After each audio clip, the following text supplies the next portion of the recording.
The evening sun rested softly over the quiet river where the water moved with the slow confidence of old age. It had seen countless summers and winters. It had carried fallen leaves drifting toward distant places. It had reflected the faces of people who laughed together and those who silently carried heavy burdens. Thomas Parker guided his horse toward the riverbank after another long day working his ranch. He was a man in his early 50s whose brown hair had begun to turn silver around the temples. The years had left gentle lines around his eyes, not from anger but from smiling through both joy and hardship. He often said that life was much like a river. You could not stop its flow. You could only learn how to walk beside it. That evening the cool breeze carried the scent of pine trees and fresh water. Birds were settling into the branches for the night. The world seemed peaceful. Then Thomas noticed someone sitting alone on a large smooth rock in the middle of the shallow stream. She hugged herself tightly against the evening chill. Her long dark hair hung wet over her shoulders. She wore beautiful handmade Apache jewelry, but little else remained. Thomas slowed his horse and quietly stepped into the water. He did not rush. He did not call out loudly. He simply approached with the same respect his father had taught him many years before. When he came close enough, the young woman looked toward him. Her eyes were proud yet filled with quiet embarrassment. For several moments neither of them spoke. Finally Thomas smiled kindly. "Good evening," he said softly. She lowered her eyes. "Good evening, sir." Her English carried a gentle accent, yet every word was clear. Thomas noticed that she trembled from the cold. "Are you hurt?" he asked. She slowly shook her head. "No, just cold." The silence returned. Sometimes silence speaks more honestly than words. Thomas waited patiently. At last she gathered enough courage to explain. "My clothes were washed away by the water. The current became stronger than I expected. Everything disappeared." She looked away as if ashamed. "I cannot leave this rock." Thomas did not stare. He looked toward the flowing river instead, giving her the dignity she deserved. Without saying another word he removed his clean ranch shirt. Underneath he still wore a simple undershirt. He stretched the folded shirt toward her. "Take my shirt." She looked surprised. "No, I cannot. You need it." Thomas smiled gently. "I have another one waiting at home. Right now you need this one much more than I do." She hesitated. Her grandmother had always taught her never to accept gifts from strangers. Yet the kindness in the rancher's face reminded her of something even older than caution. Respect, care, simple humanity. Slowly she reached out and accepted the shirt. "Thank you." Her voice almost disappeared into the evening breeze. Thomas turned his back while she slipped into the oversized shirt. When she spoke again her voice sounded warmer. "You may turn around now." The large shirt reached nearly to her knees. She smiled shyly. It smelled of fresh cotton, sunlight and cedar wood. It reminded her strangely of safety. "My name is Thomas." She nodded. "My name is Sarah." Thomas offered his hand to help her step from the rock. She accepted carefully. The water reached only to their knees as they slowly walked toward shore. Neither hurried. The setting sun painted the river gold. When they reached dry ground Thomas built a small fire beside the riverbank. He carried dry wood for moments just like this. Soon gentle flames danced quietly between them. Thomas placed a kettle above the fire. "I always keep coffee nearby. Would tea be acceptable instead?" Sarah smiled for the first time. Tea would be wonderful. As the water warmed they sat peacefully watching the fire. Thomas never asked questions that might reopen painful memories. Instead he spoke about ordinary things. The weather, the horses, the growing season, the sound of birds returning every spring. Sarah listened quietly. Little by little her shoulders relaxed. After a while she finally asked, "Do you always help strangers?" Thomas chuckled softly. "No, not always. Only the ones who look like they truly need a friend." She smiled again. "My grandmother used to say something similar." Thomas looked toward the distant mountains. "Wise grandmothers usually know more than the rest of us." Sarah laughed gently. The sound reminded Thomas of the laughter his late wife once shared around evening fires many years ago. It had been nearly 12 years since illness had taken Mary from this world. Their children had grown. One lived across the country. Another had a family of his own. The ranch remained busy, but the evenings often felt lonely. Not empty, just quiet. Sarah wrapped both hands around the warm cup Thomas handed her. The steam rose slowly into the cool evening air. "This is very good. My mother taught me never to hurry tea," Thomas replied. She believed warm drinks deserved patient company. Sarah nodded. My people believe meals should never be eaten in anger. Food remembers the heart. Thomas smiled thoughtfully. Perhaps that explains why my mother's bread always tasted better after church. Sarah laughed again. The stars slowly appeared above them, one after another, just as old memories often return when people stop rushing through life. After a long silence, Sarah finally spoke. My father passed away last winter. Thomas listened quietly. He had learned long ago that grief does not need interruption. Sometimes it only needs someone willing to stay. My mother became ill soon after, she continued. So I have been helping my grandmother gather herbs and medicines. Today I crossed the river too quickly. The current surprised me. Everything was carried away. I thought I would remain there until morning. Thomas shook his head gently. No one should face the night alone. She looked into the fire. Many people would have simply walked away. Perhaps. But my father taught me something. Kindness costs less than regret. Sarah repeated those words softly. Kindness costs less than regret. She smiled as though committing them forever to memory. The fire crackled peacefully. Owls began calling from the distant trees. The world felt slower, gentler, like the evenings many people remembered from childhood before life became filled with clocks, schedules, and endless worries.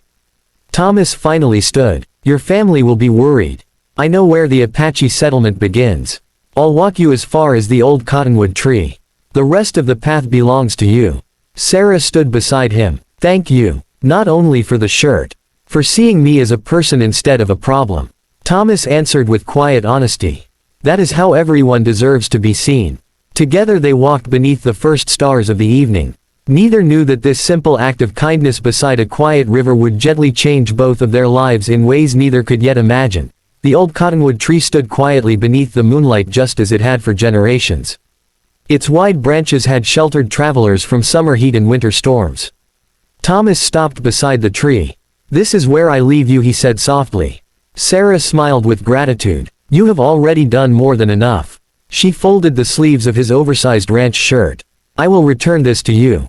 Thomas chuckled. There is no hurry. Warmth is more important than shirts. She nodded. Then she disappeared along the narrow forest path until the darkness gently welcomed her home. Thomas watched only long enough to know she was safe. Then he quietly turned toward his ranch. As he rode beneath the stars, he found himself smiling without realizing it. Sometimes kindness asked for nothing in return. Yet it quietly rewarded the heart all the same. The next morning the ranch awoke with familiar sounds. Roosters greeted the sunrise. Horses waited patiently by the fence. The smell of fresh coffee drifted from the kitchen window. Thomas worked through the morning repairing fences and checking cattle. Life moved at its usual steady pace. By late afternoon he noticed two figures approaching the ranch gate. One was Sarah. Walking beside her was an elderly Apache woman with gentle eyes and silver-braided hair. Both carried woven baskets. Thomas opened the gate with a welcoming smile. Good afternoon. Sarah smiled warmly. Thomas, this is my grandmother Margaret. Margaret stepped forward with quiet dignity. Thank you for bringing my granddaughter home safely. You honored her when many would have ignored her. Thomas bowed his head respectfully. Anyone would have done the same.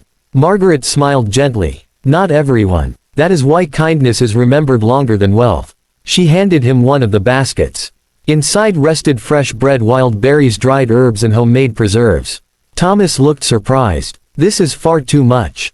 Margaret slowly shook her head. No, this is simply gratitude finding its way home. Thomas accepted the gift with humble appreciation. Please stay for tea. They gathered beneath the large oak tree beside the ranch house.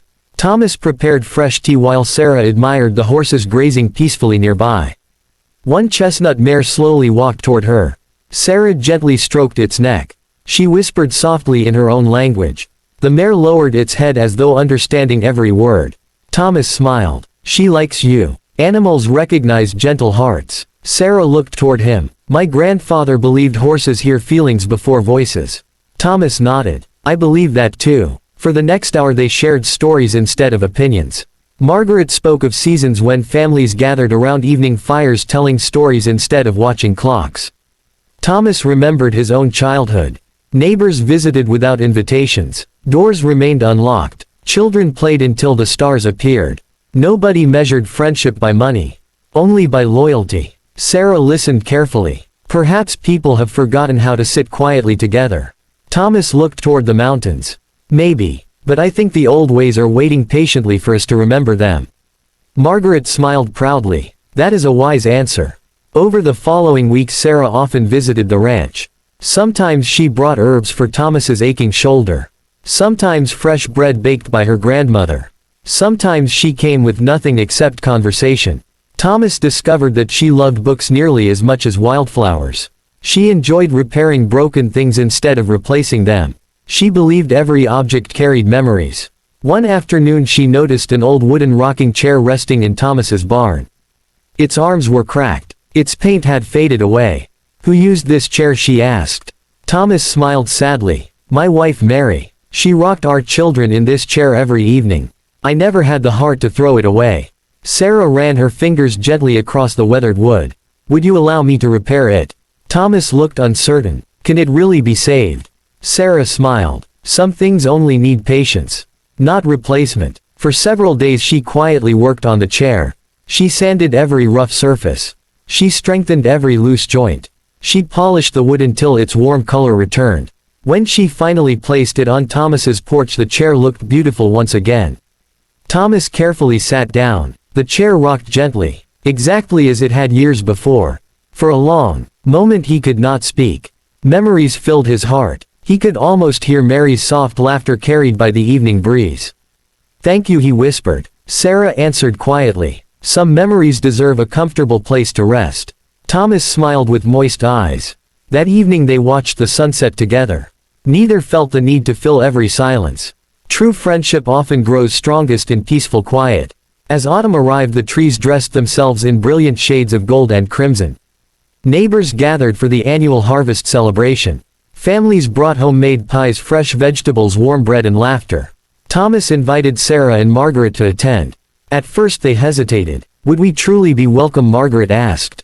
Thomas answered without hesitation. "You are my guests. That is enough." When they arrived, some people looked curious. Others offered warm smiles. Children quickly surrounded Margaret, asking questions about her beautiful beadwork. She happily showed them how each pattern carried a story. Sarah demonstrated traditional weaving. Thomas proudly introduced them to everyone he met. By the end of the evening, strangers had become friends. An elderly neighbor named William quietly said to Thomas, "Funny, isn't it? We spend years building fences. Then one simple meal reminds us we never needed most of them." Thomas smiled. The strongest bridges are built by kindness. As winter approached, snow gently covered the fields. The river slowed beneath thin sheets of ice. One evening Sarah returned carrying a carefully folded package. She smiled shyly. "I believe this belongs to you." Thomas unfolded the bundle. It was his ranch shirt. Perfectly clean, carefully mended where a small tear had once been. He laughed softly. "It looks newer than when I bought it." Sarah smiled. "My grandmother taught me to return borrowed things a little better than we received them." Thomas looked at the familiar shirt. Then he gently folded it again. "Keep it." She looked surprised. "I cannot." Thomas smiled warmly. "The shirt stopped being mine beside the river. Whenever you wear it, I hope you remember there is always kindness somewhere waiting." Sarah's eyes filled with grateful tears. She nodded silently. Years later, people around the valley would often tell the story of the evening when a rancher offered his shirt to a frightened young woman beside a quiet river. Some remembered the shirt. Others remembered the friendship that followed. But the wisest people remembered something even more important. A single act of respect can change two lives forever. Thomas often told his grandchildren that people should never judge another person by appearance, wealth, or background. Judge them by the kindness they offer when no one is watching. Sarah would smile whenever she heard those words, because she knew they were true. And every time she walked beside that peaceful river, she remembered the evening when compassion arrived wearing the simple face of an ordinary rancher. The river continued flowing toward tomorrow. The seasons continued changing. Children became parents. Parents became grandparents. Yet the quiet lesson remained unchanged. A generous heart never grows old. Kindness given freely always finds its way back. And the greatest treasures we leave behind are not the things we own,